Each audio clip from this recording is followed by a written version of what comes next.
perjalanan panjang bangsa ini kan jangan melupakan bahwa itu lahir dari keberadaan adat, tradisi, dan nilai-nilai. Mari kita saling belajar tentang nilai-nilai apa yang disebut spiritualitas, apa yang disebut moralitas, apa yang disebut akar daripada kebudayaan. Kita belajar Ya. bersama. Saya harus menjelaskan kepada saudara-saudara saya, khususnya seluruh umat beragama di Indonesia. Saya berharap terimalah saya, kami, entitas masyarakat adat dan penganut kepercayaan itu sebagai saudara sebangsa. Apa kabar dan selamat berjumpa kembali bersama dengan Sinar Pro 3. Saya Esti Sulistia, kali ini yang bersama Anda, Sobat Sinar Pro 3. Senang sekali kesempatan kali ini kita akan ngobrol sesuatu yang mungkin agak berbeda gitu. Menjawab kecurigaan, menjawab pertanyaan publik tentang apa dan bagaimana sebenarnya posisi di mata konstitusi, termasuk mungkin sejarah panjang yang sudah dilalui oleh teman-teman kita, saudara-saudara kita, para penghayat kepercayaan terhadap Tuhan Yang Maha Esa. Nah, kali ini saya bersama dengan seseorang yang tepat untuk menjawab pertanyaan ini karena beliau menjabat sebagai Ketua Umum dari Himpunan Penghayat Kepercayaan Terhadap Tuhan Yang Maha Esa, atau tepatnya adalah Himpunan Penghayat Kepercayaan Nasional atau HPK. Bersama kami adalah Dr. Insinyur Hadi Prajoko, SHMH. Pak Hadi, Rahayu. Pangestu, Mbak. Pangestu. Oh, penyebutannya gimana nih kalau saya beri salam? Kalau di Jawa itu begini. Kula nuwun. Terus baru saya ngomong. Orangnya keluar, saya langsung ngomong, Rahayu. Terus dijawab, Pangestu. Terus pandangan jawab mana? Mugi Gusti paring kasembatan. Mugi Gusti paring kasembatan. Paring kasembatan. Berarti saya jawab gini ya. Mugi Gusti paring kasembatan, Pak Hadi. Terima kasih sudah hadir di Pro 3 Sinar. Saya yakin ini Anda meluangkan waktu betul di tengah kesibukan Anda, Pak Hadi. Betul. Memang sudah saatnya saya harus menjelaskan kepada saudara-saudara saya, khususnya seluruh umat beragama di Indonesia. Saya berharap terimalah saya, kami, entitas masyarakat adat dan penganut kepercayaan itu sebagai saudara sebangsa. Saudara sebagai tumpah darah yang sama. Satu entitas yang bersama-sama gotong royong untuk membangun negara yang baru kita bentuk ini. Kegelisahan itu masih ada sampai sekarang?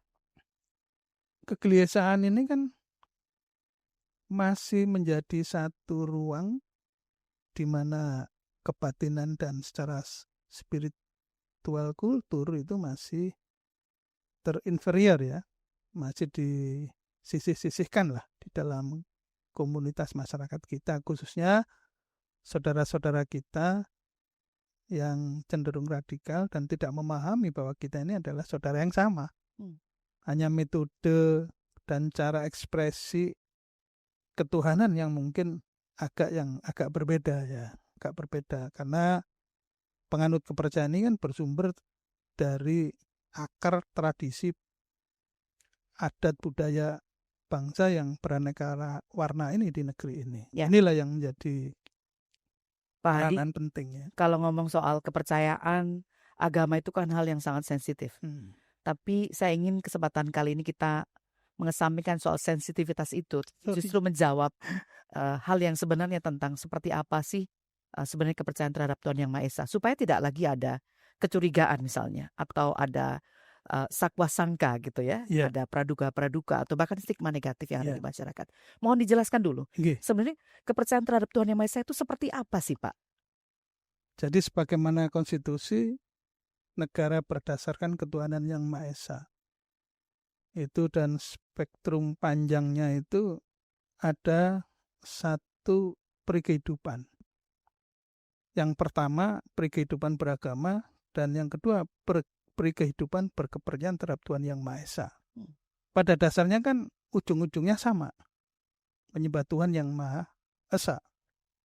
Esa itu bukan tunggal, bukan eka, bukan dwi tunggal, tetapi Esa itu Tuhan yang maha sempurna. Artinya Esa itu sempurna dalam bahasa Jawa Kawi ya. Yang kedua, bahwa ketuhanan Yang Maha Esa itu adalah pernyataan dan pelaksanaan hubungan pribadi dengan Tuhan Yang Maha Esa berdasarkan keyakinan yang diwujudkan dalam bentuk perilaku ketaatan dan ekspresinya berupa ritus ritual serta pengalaman budi pekerti luhur yang bersumber dari ajaran-ajaran adat dan tradisi kawruh luhur yang berakar pada nilai-nilai religiositas masyarakat adat dan budaya warisan leluhur yang kita warisi hari ini. Jadi kepercayaan ini satu bentuk ekspresi ketuhanan yang bersumber dari akar bumi kita sendiri sebenarnya. Ya. Bukan dari bangsa-bangsa Cina, India, dan lain sebagainya. Jadi kalau ada yang nyebut istilahnya adat lokal atau agama lokal gimana Pak Hadi? Mungkin ya kurang tepat ya, karena ekspresi kepercayaan ini yang bersifat semesta, universe. Suatu pemahaman tentang Tuhan yang bersifat internasional. Jadi bukan berangkat dari keberadaan lokal, tapi memang pemahaman ini bersifat universal. Bisa diterima oleh seluruh masyarakat secara filosofis sebenarnya. Yang tidak bisa terima kan mungkin hanya karena kepentingan-kepentingan sosial ya. Tapi apa yang di dalam ajaran kawruh-kawruh luhur budi pekerti itu bersifat universal. Oke. Sekarang berapa banyak sih sebenarnya kepercayaan terhadap Tuhan Yang Maha Esa ini yang ada di Indonesia nih Pak? Kalau backgroundnya karena memang tadi adat dan sebagainya, saya bisa bayangkan betapa banyaknya gitu. Ya, jadi begini.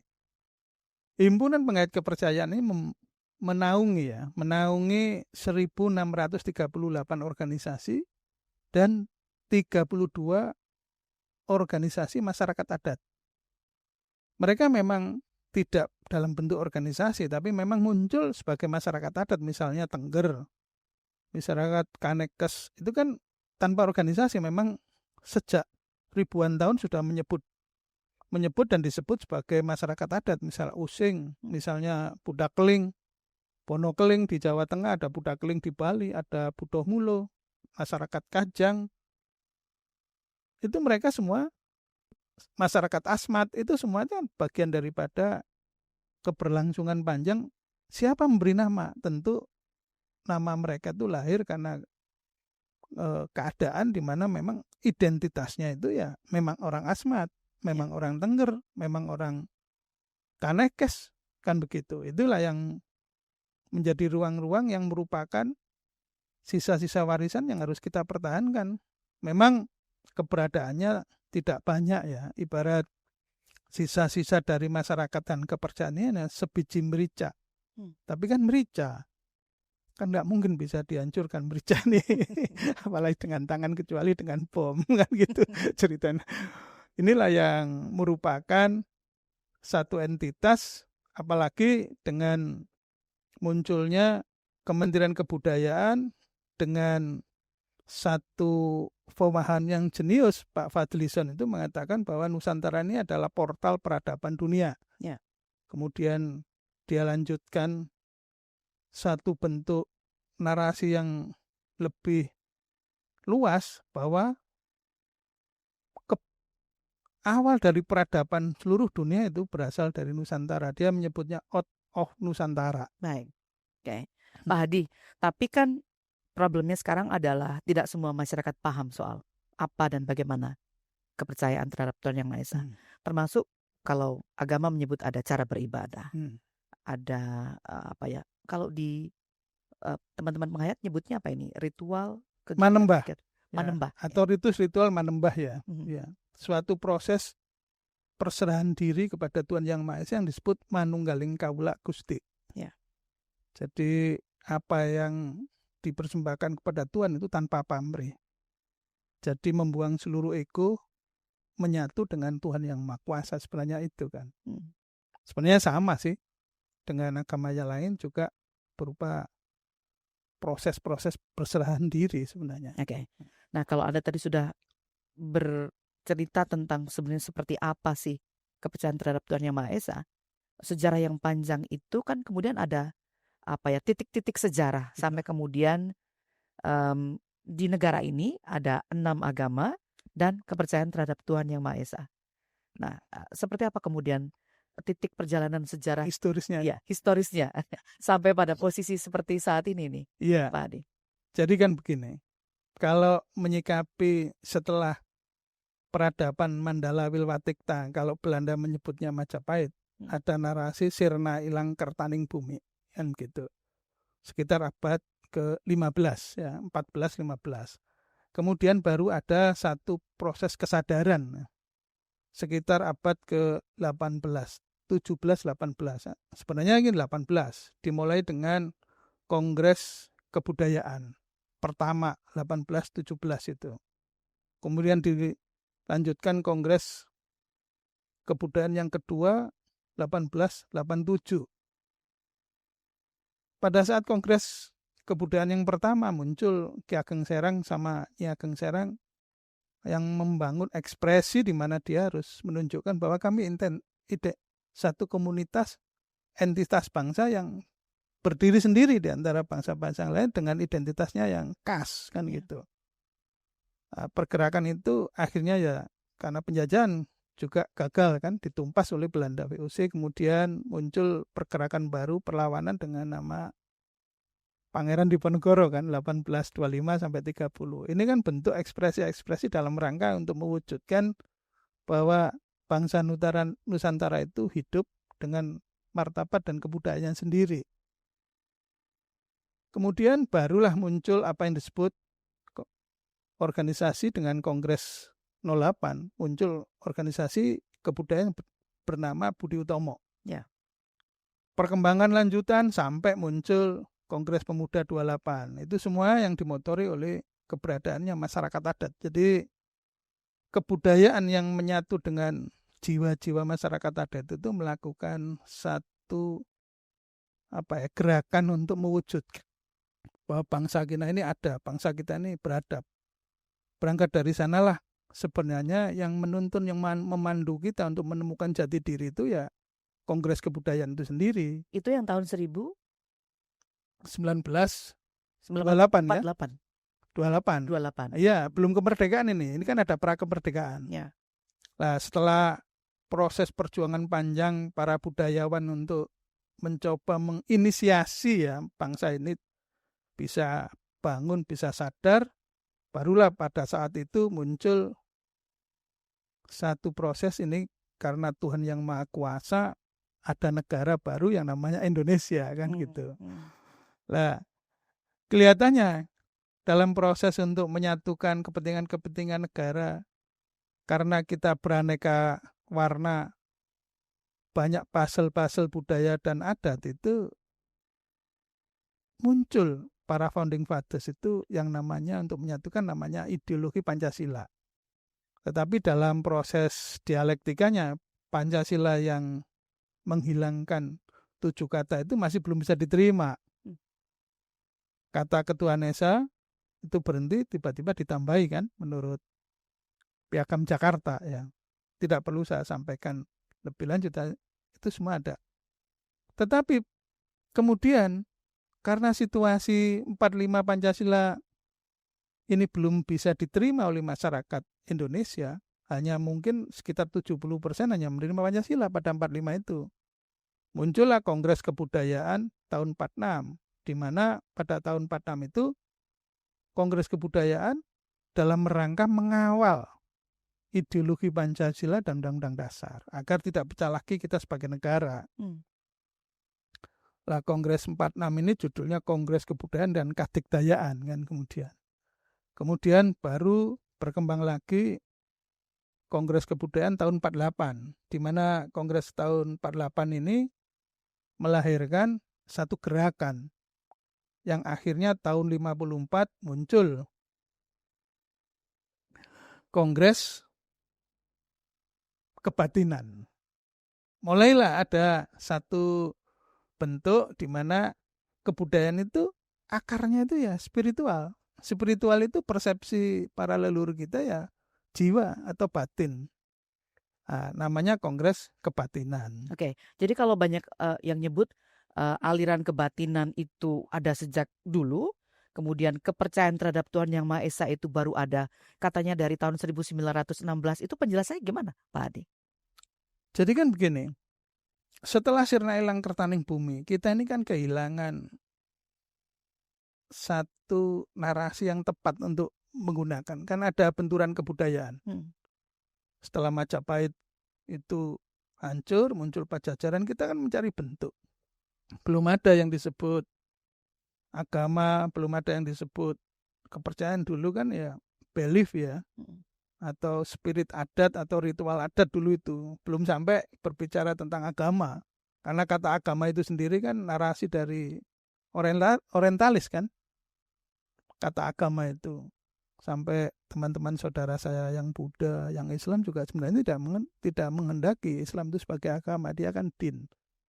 Nah inilah yang menjadi problem, akhirnya perlu untuk diluruskan kembali. Demikian juga para sesepuh penganut kepercayaan ini dulu juga tidak menyebut dirinya kepercayaan. Dia hanya menyebut kebatinan, kemudian kongres lagi jadi kongres kepercayaan, kongres kebatinan dan kerohanian, kongres lagi menyebut dirinya kongres kebatinan, kerohanian dan kejiwaan.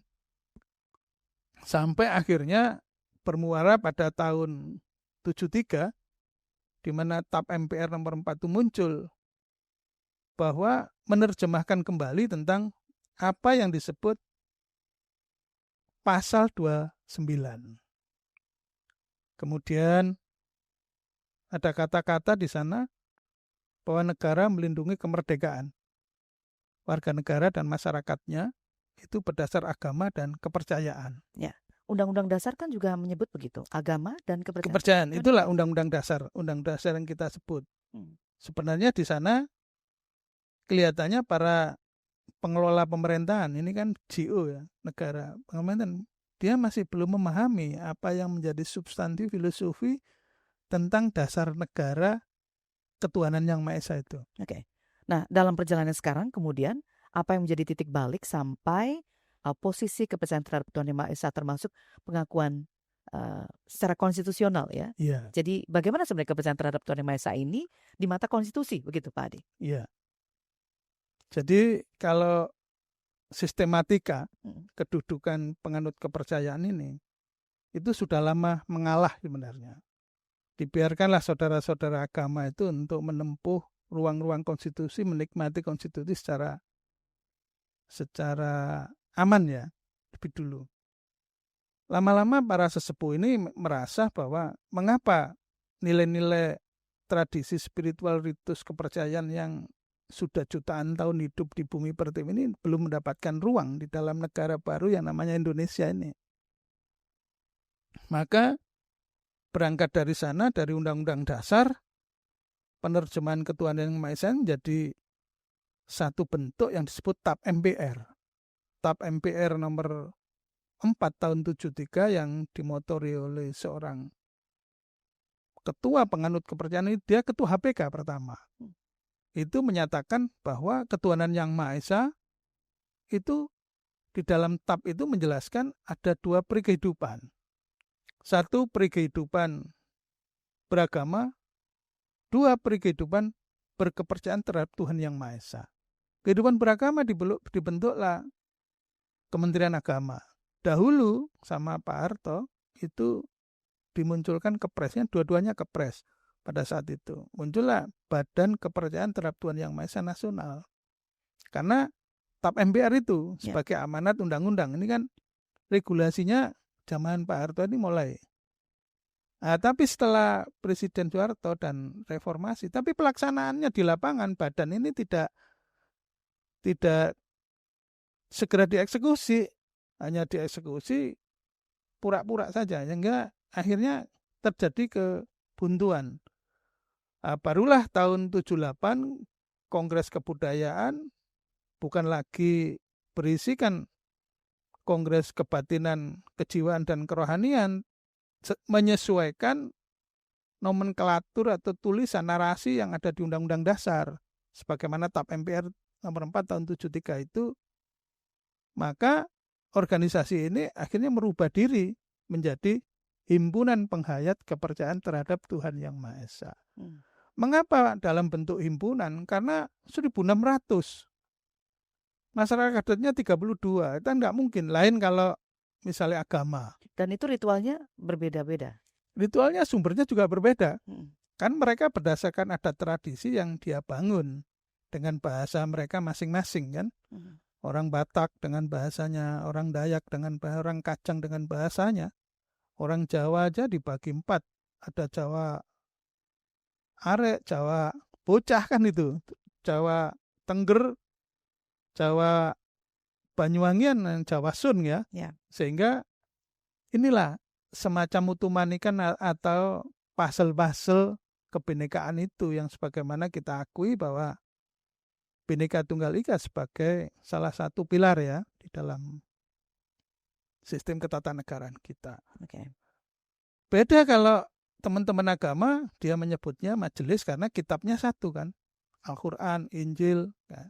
Sedangkan nggak mungkin Sunda Wiwitan itu bersumber dari Kejawen kan nggak mungkin, atau Parmalim itu bersumber dari Sunda Wiwitan. Mereka punya entitas tradisi yang akarnya masing-masing ya, masing-masing, di daerahnya sehingga masing-masing. perlu dihimpun. Oke. Bukan dimajeliskan, tapi dihimpun. Inilah yang dulu pemerintah Presiden Soeharto menginginkan dalam bentuk himpunan, bukan lagi sekretariat bersama. Sedangkan 5554 itu kan berubah sekretariat bersama, sekarang dihimpun dalam satu organisasi yang bisa dijalankan secara merdeka pada saat itu. Oke. Nah, kemudian stagnan sampai peristiwa reformasi sampai sekarang, mereka juga belum mendapatkan hak-haknya. Sebagai warga negara, sebagai bumi putra yang bisa mengekspresikan nilai-nilai ketuhanan itu. Sehingga pada saat itu, saya dengan Presiden Abdurrahman Wahid. Tahun berapa itu Pak? 2009. 2009. Karena ada regulasi Perpres tiba-tiba menjadi undang-undang. Perpres itu namanya Perpres PNPS menjadi undang-undang baru yang PNPS tapi konsentrasinya terhadap nilai-nilai ketidakadilan yang disebut penodaan agama. Ya kan. Lah yang tertimpa dari atau menjadi subjek dan objek bulan-bulanan itu organisasi penganut kepercayaan, dikatakan sebagai aliran sesat. Bahkan 99 itu dibunuh ya, pembunuhan dukun santet itu larinya kepada penganut kepercayaan kan. Padahal kan mereka tidak melakukan perdukunan, mereka itu kan mengadakan ritual-ritual suci dalam rangka untuk membangun harmonisasi semesta.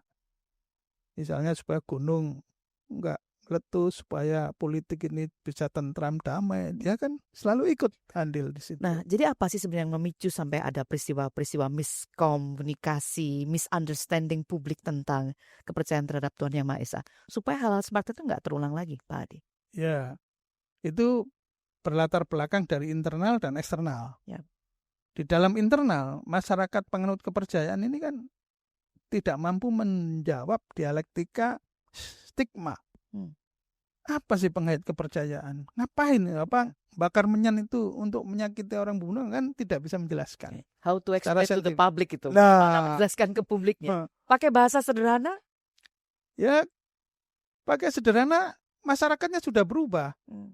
Kita sudah menjadi intelektual. Misalnya kata menyan dikonotasi sebagai kekuatan-kekuatan magic. Padahal menyan itu kan bisa dilihat di Brawijaya, apa isinya menyan itu kan obat juga. Varian-varian daripada kimiawi yang bisa membentuk membangun satu kekuatan jiwa. Oke. Sampai sekarang apakah masih ada yang bertanya soal penyebutan, bahkan mungkin ada stigma soal menyembah pohon, tidak beragama dan sebagainya itu? Ya. Jadi kan begini, saya kembali lagi tadi yang saya nambahin sedikit tentang internal. Eksternal sendiri, pemerintah, aparatur negara kita itu pingin ikut campur, tetapi dia tidak menguasai. Bentuk-bentuk ikut campurnya? Ingin ngatur bahwa penghayat itu begini, begitu. Padahal dia bukan pelaku. Ada direktorat kepercayaan, tapi kan dia membuat definisi itu yang berbeda dengan kepentingan ini. Dia tidak tahu bahwa dalam konteks sosial spiritual, penganut kepercayaan dibagi 3 kelompok. mereka yang hidup dalam masyarakat heterogen yang disebut masyarakat adat. Seperti masyarakat Kanekes, masyarakat Tengger, itu kan mereka hidup dalam satu kelompok wilayah. Ya. Tapi ada masyarakat yang hidup di dalam kota-kota yang heterogen, berbagai macam agama dan kepentingan. Mereka membentuk organisasi namanya paguyuban-paguyuban. Ya kan, 1, 2, dan 3 yang terakhir, masyarakat yang kepingin merdeka. Karena diwarisi oleh para bapak ibunya, tidak ikut paguyuban, juga tidak bisa masuk ke kelompok-kelompok masyarakat adat, menyebut dirinya adalah masyarakat perorangan. Artinya mereka tetap melakukan ritual-ritual berdasarkan ajaran leluhur yang diwarisi dari kakek moyangnya. Tapi organisasinya tidak ada. Jadi mereka tidak bergabung di organisasi apapun. Mereka kepingin merdeka. Bisa sewaktu-waktu masuk, bisa keluar. Jadi kita memang bukan satu bentuk spirit yang berupa dogma, doktrin, dan kultus. Ya. Seakan-akan penganut kepercayaan ini membangun kultus. Tidak. Kita ini hanya menjadi ruang bahwa penganut kepercayaan itu bukan menyembah pohon, bukan menyembah batu, bukan mengkultuskan batu, mengkultuskan pohon, bahkan tidak mengkultuskan sosok orang. Yang dia kultuskan itu kan hanya 3 hal. 1, yang dia kultuskan itu adalah Tuhan yang Maha Esa, yang Maha Pencipta. Yang kedua, yang dia kultuskan adalah nilai-nilai kemanusiaan luhur. Yang ketiga adalah satu bentuk warisan kaweruh, ajaran leluhur yang itu berupa budi pekerti, tata krama, berupa keteladanan kebaikan, itu yang dikultuskan. Yang disembah yaitu kebaikan itu sendiri. Bukan sosok, bukan batu. Kalaupun menghadap kan di mana-mana. Atau itu cara berkomunikasi dengan alam. Nah, inilah yang disebut manunggaling kawula Gusti. Atau yang disebut memayu hayuning bawono, kan gitu. Baik. Nah, kembali ke soal betapa sebenarnya konstitusi sebenarnya sudah menjamin Anda dan kawan-kawan penghayat kepercayaan kepada Tuhan Yang Maha Esa. Maka seperti apa kemudian implementasi sekarang? Nah, terakhir kan TAP MPR 73, nomor 473, dibangun lagi ada TAP MPR nomor 4 tahun 78, terakhir TAP MPR nomor 4 tahun 82. Itu jelas, posisi-posisi penganut kepercayaan itu secara konstitusi sebenarnya sudah clear. Tinggal bagaimana pemerintah itu amanat undang-undang ini bisa dieksekusi, ya bisa dilaksanakan. Itu kan undang-undang.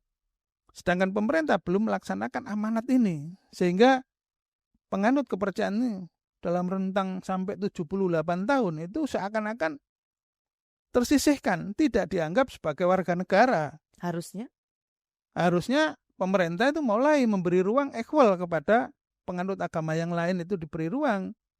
Masyarakat adat dan dengan sistem kepercayaannya masing-masing itu juga mestinya juga harus mendapatkan sentuhan dari pemerintah. Sehingga cukup lama ini, contohnya seperti ini, ibarat kita mencoba improvisasi ya. Pemerintah, saya sudah menunggu sampai panggil untuk minum. Sampai 70 tahun aku nggak bisa minum gara-gara aku nggak kamu anggap sebagai warga negara. Akhirnya kita melakukan gugatan, ya kan? Lah gugatan itulah akhirnya mulai membuka cakrawala para petinggi pemerintah. Syukur ada hakim konstitusi yang mampu merespon rasa keadilan dan kemanusiaan itu. Itu yang tahun 2016 ketika para pemuka-pemuka penghayat kepercayaan terhadap Tuhan Yang Maha Esa ini melakukan gugatan ke Mahkamah Konstitusi. Ya. Dan kemudian hasilnya lanjut bagaimana eksekusinya pelaksanaan sampai sekarang ini, Pak Hadi? Dari sanalah akhirnya pemerintah melalui Kementerian Dalam Negeri, melalui Mahkamah Konstitusi terus memantau sampai kepada, itu kan hanya yang digugat hanya masalah kewarganegaraannya. Dulu KTP saya 2004 itu harus gara-gara Gus Dur supaya saya bisa ikut serta dalam gugatan, KTP saya harus saya rubah strip itu kan ketentuannya. Tidak ada agama titik 2 strip kosong. dianggapnya ini agama kosong nih, nyembah yang kosong mungkin ya. Memang kapitayan ya. Kalau kapitayan kalau di Jawa itu artinya suwung ya. Suwung itu Kan dulu zaman kosong. Orde Baru memang gitu kan, KTP kan agama harus ditulis apa. Iya, Sehingga saya dapat cerita katanya juga banyak penghayat yang kemudian menulis yo agama lingkungan sekitarnya mayoritas apa dia tulis itu. iya, Walaupun sebenarnya dia adalah penghayat kepercayaan kepercayaan. terhadap Tuhan Yang Maha Esa. Ya. Emang sampai sekarang masih ada yang seperti itu? Ya ada, masih ada karena mereka kurang mendapatkan, katakan itu siaran ya seperti ini. Ini kan perlu ditunjukkan pada masyarakat, penyuluhan tidak ada. Penghayatan ini kan nggak ada penyuluhannya. Kalau Kementerian Agama Islam, Hindu ada penyuluhnya, kita ini masih belum ada. Dan ini sudah mulai berjalan. Oke. Ini disadari oleh Direktorat Kepercayaan, mulai ada organ-organ penyuluh, mulai ada organ-organ pemuka. Nah, tinggal bagaimana mereka itu ya, karena mereka kan kaum miskin. Menyuluh, misalnya rumah saya di Sumber Manjing, menyuluh di Ngantang ini, mau tidak mau kan ongkos sendiri. Iya, untuk informasi Sumber Mancing dan Ngantang itu di Malang, karena Pak Hadi dari Malang ya. Iya, Nanti kan jauh ya. orang lain nggak tahu ini di mana gitu. Oke. Seperti Malang Surabaya lebih jauh itu. Artinya kan ketika sekarang secara konstitusi sudah diakui, tidak sekedar diakui ya, ini harus dijalankan karena ini konstitusi ya. Amanat. Oke, Amanat konstitusi harus konstitusi. dijalankan. Iya. Maka hal praktis apa misalnya yang kemudian harus dilakukan? Karena konsekuensinya nanti kan banyak ini di sektor pendidikan, administrasi kependudukan misalnya, Pak Hadi. Ya. Sebenarnya dengan putusan 97 ini saya berharap saudara-saudara saya yang berbeda agama, berbeda keyakinan ini bisa menerima kami. Kami jangan disudutkan sebagai aliran sesat terus ini, terutama majelis ulama ini kan. Seakan-akan kami ini musuh. Kami kan tidak pernah bermusuhan, bahkan kita sering membantu bergotong royong di lapangan. Kenapa ada orang-orang yang masih belum paham tentang konstitusi? Kita kan sepakat membentuk organisasi negara, namanya GO kan? Ya kan? Government organisasi kan? Mari kita bergotong royong. Saya menghormati. Ikutkan kami, terima kami. Ini yang terpenting di dalam kondisi masyarakat yang plural ini kan. Katanya plural kebinekaan. Begini, inilah yang jadi paham-paham yang harus saya sampaikan kepada saudara-saudara yang Muslim. Ya tidak seluruh Muslim sih, mereka yang tidak paham tentang akar spirit bangsa ini juga punya. Bukan hanya Cina, bukan hanya Arab, bukan hanya India, bukan Eropa, kita juga punya Nusantara ini. Ya inilah sejatinya jejak-jejak peradaban dan akar kebudayaan kita yang harus kita pertahankan dalam dunia yang penuh dengan dinamika ini kan itu. Apa kemudian yang sekarang masih diperjuangkan dalam rangka tadi? Kan tidak hanya konstitusi. Iya, tidak hanya pendidikan. Pendidikan sudah berjalan. Ya kan hanya perlu untuk lebih detail bagaimana menjalankan sistem pendidikan. Kemudian dalam konstitusi berikutnya kita butuh perlindungan hukum-hukumnya sendiri yang disebut hukum adat. Masa penganut kepercayaan harus dipidana gara-gara hukum Arab atau Barat? Kita kan butuh perlindungan untuk mendapatkan hukum-hukum yang diwarisi kita sendiri. Seperti bangsa Cina itu tidak memakai hukum kontinental, juga nggak memakai hukum civil law. Korea, Jepang itu pakai hukum-hukumnya sendiri yang lahir dari tradisi dan adatnya sendiri. Sehingga dia betul-betul mampu menjalankan nilai-nilai hakiki dari entitas satu bangsa. Nah ini kan saya berharap kita harus meneruskan. Yang penting kan ini, nilai-nilai yang panjang ini. Untuk masalah pendidikan, yang lain-lain itu gampang. Tapi perlindungan hukum ini yang harus clear. Oke, first berarti negara yang harus hadir. Kalau negara tidak hadir, maka kita sebagai warga negara akan mengikuti regulasi undang-undang yang ada. Karena apa? Mohon maaf ini saudara-saudara yang Kristen, Islam, Konghucu, itu diberikan Commonwealth, pemberian dia oleh kekuasaan politik. Tapi kita enggak. KTP kita gugat. Itu satu bentuk ini gugat. Jadi kita menang itu di dalam rangka konstitusi, tidak melakukan anarkis gitu loh. Gak ngebom gedung, gak ngebom rumah ibadah kan itu, gak ngupem sekolah. Kita ini pengen hidup berdampingan, tapi ruang hak-hak asasi kemanusiaan, hak spiritual mengabdi kepada negara, mengabdi kepada pemerintah, dan mengabdi kepada semesta dan Tuhan itu harus diberikan kesempatan. Oke, itu untuk Itulah. pemerintah pesannya berarti kan. Kalau untuk masyarakat awam? Kalau menurut masyarakat awam, ya kami perlu bekerja sama sebagai mitra dengan RRI, dengan TVRI, bahkan dengan medsos yang lain seperti Kompas, Metro, beri ruang kami untuk bisa menjawab. Jangan sampai ada rasa curiga bahwa kami seakan-akan baru hidup di negeri ini. Ya kan? Saudara-saudara dari Eropa kita terima dengan damai, dari Cina, dari Arab kita jadikan saudara sebangsa setanah air. Mengapa kami yang bumi putra ini tiba-tiba dianggap manusia setan, manusia liar, manusia kolot yang perlu harus dicuci fisik dan jiwanya? Enggak dong. Mari kita saling belajar tentang nilai-nilai apa yang disebut spiritualitas, apa yang disebut moralitas, apa yang disebut akar daripada kebudayaan. Kita belajar bersama. Dan itu yang saya harap dari regulasi ke depan, apalagi pemerintah Presiden Prabowo ini telah meregulasi banyak hal ya.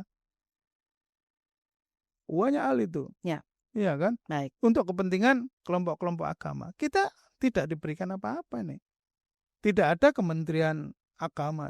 Mestinya kan ada Kementerian Masyarakat Adat dan Kepercayaan. Toh presidennya itu tetap orang Jawa terus. Tapi orang Jawa yang mana ini? Jangan-jangan presiden kita mulai Bung Karno sampai yang sekarang itu tersesat nih tentang pengertian kebangsaan kita. Oke, ini nanti udah keluar dari topik ya. Ya. Ya. Terima kasih. Mungkin lain kali kita bisa ngobrol lebih jauh lagi. Pak Hadi Ya, saya sudah berbincang bersama kami di Pro 3 Sinar. Ya, kalau ngobrol panjang 2 jam juga gak akan cukup. Pasti akan panjang ceritanya. Tapi terima kasih, kami mengapresiasi waktu Anda untuk berbincang bersama. Saya hanya closing ini saya mohon, terimalah kami penganut kepercayaan sebagai entitas bangsa yang mula-mula membangun peradaban budaya. Karena kami jauh ribuan tahun sudah memandu peradaban Nusantara ini sampai muncul namanya organisasi negara baru yang namanya Indonesia. Baik. Dahulunya kan kita sudah membangun negara 6 kali nih. Ada negara Tarumanegara, ada negara Mataram, Medang, ada negara Sriwijaya, ada negara Mandala Wilwatikta atau Majapahit, ada negara Hindia Belanda, sekarang namanya negara Indonesia. Perjalanan panjang bangsa ini kan jangan melupakan bahwa itu lahir dari keberadaan adat, tradisi, dan nilai-nilai spirit dari bangsa ini yang tidak boleh dilupakan. Oke, terima kasih banyak ya Pak Hadi sudah hadir bersama Sinar Pro 3, dan terima kasih juga tadi ada beberapa informasi, mohon maaf agak sensitif, tapi ini penting untuk kita kepada publik supaya kita bisa paham betul soal seperti apa kemudian perjalanan historinya, termasuk bagaimana kemudian konstitusi kita mengatur tentang hak dan kewajiban ya yang Bumi Putra dimiliki oleh teman-teman penghayat saudara-saudara kita penganut kepercayaan terhadap Tuhan Yang Maha Esa. Ya, demikian tadi perbincangan saya bersama dengan Ketua Umum Himpunan Penghayat Kepercayaan Nasional atau HPK, lebih dikenal HPK ya Pak ya? Ya, Himpunan Penghayat Kepercayaan terhadap Tuhan Yang Maha Esa. Terhadap Tuhan Yang Maha Esa. Jangan hilang kata Tuhan Yang Maha Esa. Nanti percaya pada siapa? Baik, demikian tadi Dr. Insinyur Hadi Prajoko SHMH sudah berbincang bersama kami. Saya Esti Sulistya. Terima kasih Anda sudah menyimak Pro 3 Sinar kali ini. Sampai jumpa.